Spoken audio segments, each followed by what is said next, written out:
Christianity all started with a conversation with Abram. It all began back then. And 3 chapters later in Genesis 15, beginning with verse 5, the conversation continues. Genesis 15, verse 5.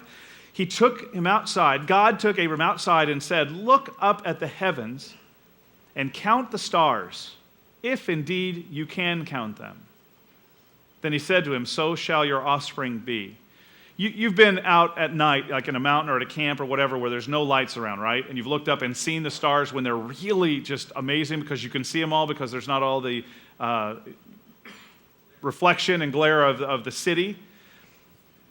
You look and you're amazed because there's just so many. And honestly, we're only seeing a fraction. So God gets Abram out there and says, "Look at that."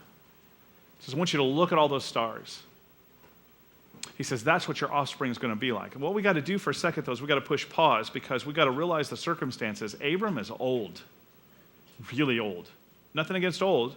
Old is good. The closer I get to it, it's not quite as old as I thought. But biologically, you've got to also look at Sarai, his wife, is really old too. And they had never had a child. They had wanted a child really bad. They had the household god. They'd done all the things. And honestly, at this time, they were an embarrassment to their family. Unlike in this day and age, in certain parts of the countries, not having children is actually a good thing and looked upon favorably. I don't necessarily think it's good or bad, but in this day, it was really bad. It was really bad to not have that. And so they had tried and tried and tried. And now God says, "Look up at the stars. You see all those? That's how many kids you're going to have. That's your offspring. That's going to be your descendants." What do you do with that?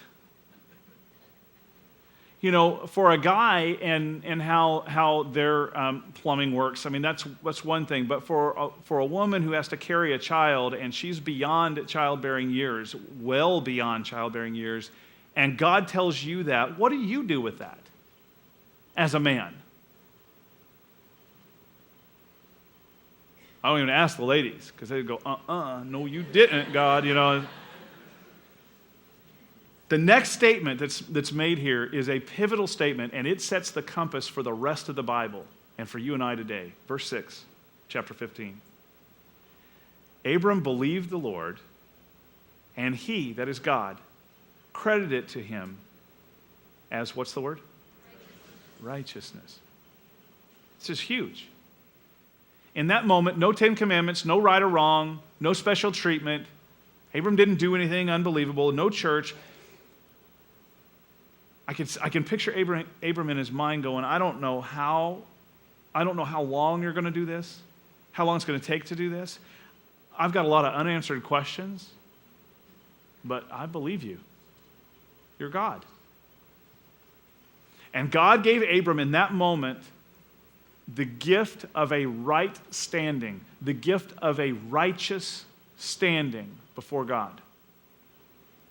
He made a decision, in your notes there, a decision to simply trust God.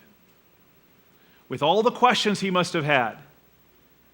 You know, it's 90 plus years now, and now you're going to tell me I'm having children? Wouldn't that have been good to have done around 30-ish?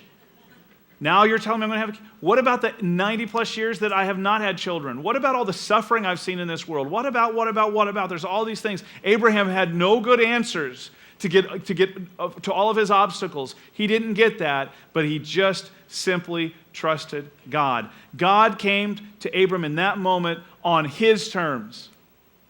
God made it personal. I'm coming to you on my terms, Abram, and here's how it's going to work. And I want you to respond on my terms, Abram. I want you to just believe. Believe me. And because Abram trusted God and he believed him, God gave him a right standing. Listen now. God, hold on, come on. I know we're talking Old Testament, but listen in for just a second. Because Abram believed God to give him all of that offspring when it's physically impossible to have that happen, God gave him a right standing, a righteousness right then because of his belief. Not because he got all his questions answered, not because he was good or bad, not because he did the right thing, not because he earned it, but because he believed. And that same thing has been happening all throughout history. In fact, it happens today. In fact, that's the message of Jesus Christ.